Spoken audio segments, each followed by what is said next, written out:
Hi class, I'm here to make a video and talk to you about week 2 and the week 2 assignment. And now let's go to week 2. It's already opened here. So it's always the same every week. There's an overview that goes over the readings and the assignments for the week. There's a folder on the readings and learning activities.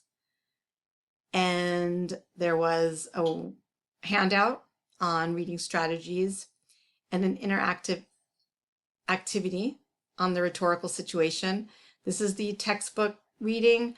These are university library resources, which are often readings and sometimes videos. And then this was another video.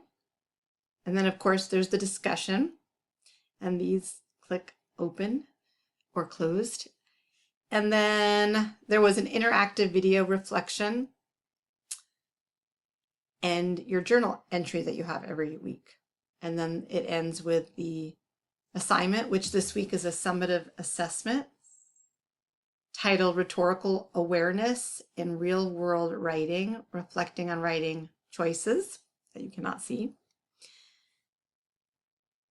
And I'm going to open the instructions and talk to you about this. So this just talks about why this matters, this idea of the rhetorical situation, or being aware of this rhetorical situation in the way you communicate in work or school or at home in your personal life, but also in your writing. And from this assignment on, we'll be focusing on the writing aspect. Now, the rhetorical situation is part of the writing process. It belongs to the first stage of the writing process, which is the pre-writing stage. This is the stage where you make decisions and choices about what you're going to write about and why. And one of those reasons is because of the rhetorical situation. Now, one element that we haven't talked about is you as the writer. That is an important part of the rhetorical situation. Who you are, what you believe, your background and experiences that you bring to what you're going to write about. That shapes how you think and then what you say. And then, of course, there's your audience, who they are, and your purpose for writing, what you want to do to your audience, and the context, everything that's going on that surrounds that topic or idea you're going to communicate. And the writing process has 5 stages. Stage 1 is the pre-writing, which this is a part of. Stage 2 is the drafting, where you write everything down, you develop your ideas, and you organize them. And then the revision stage, which is where you go back and look at what you wrote and look at what you need to add or maybe take away if it's not relevant, and then organize your ideas. The editing stage, where you're looking at your word choices, your spelling, your grammar, your sentence structure. And then the last stage is publishing or submitting your work. So the assignment starts here, and it says that the first thing is you're going to choose 3 different short communications you've written in everyday life. And here are some examples of what you could choose. And then you're going to literally paste them onto a Word document,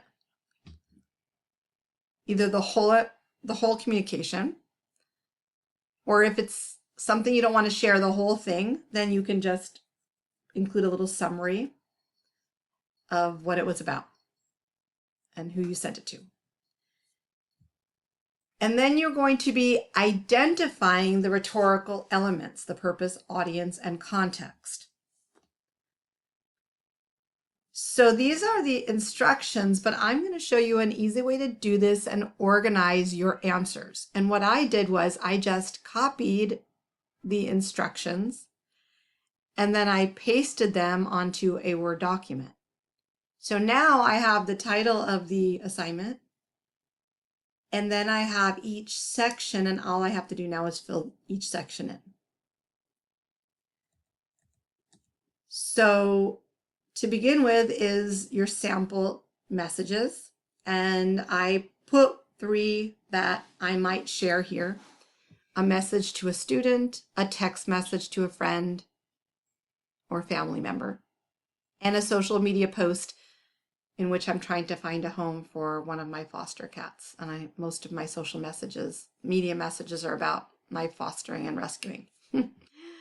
So please put your message below so it's clear. You just have to paste them in or write them if it's not, you don't have the ability to copy and paste it.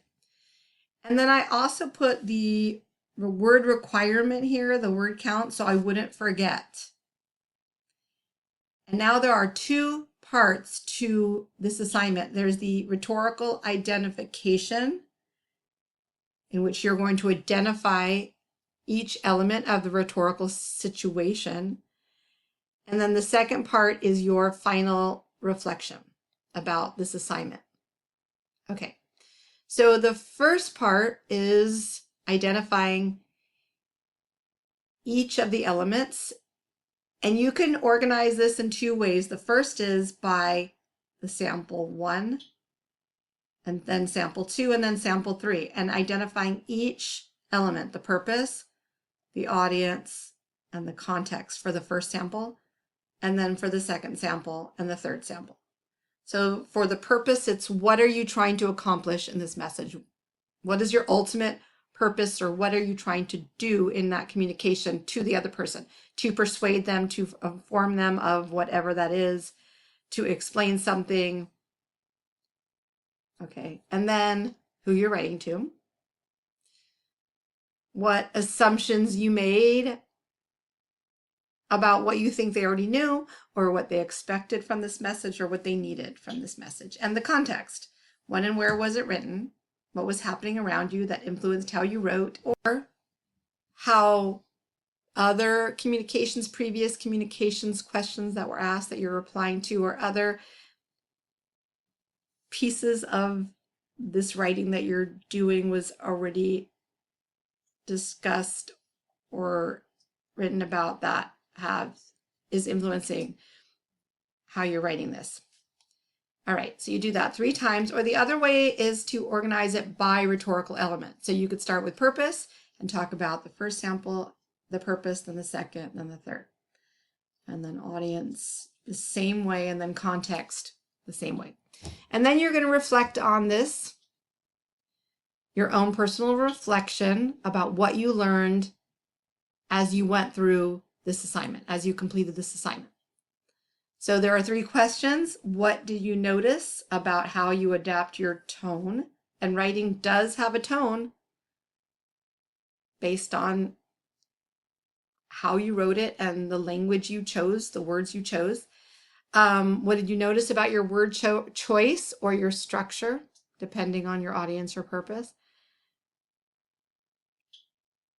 How did the context, the time, place, or the situation influence your writing choices?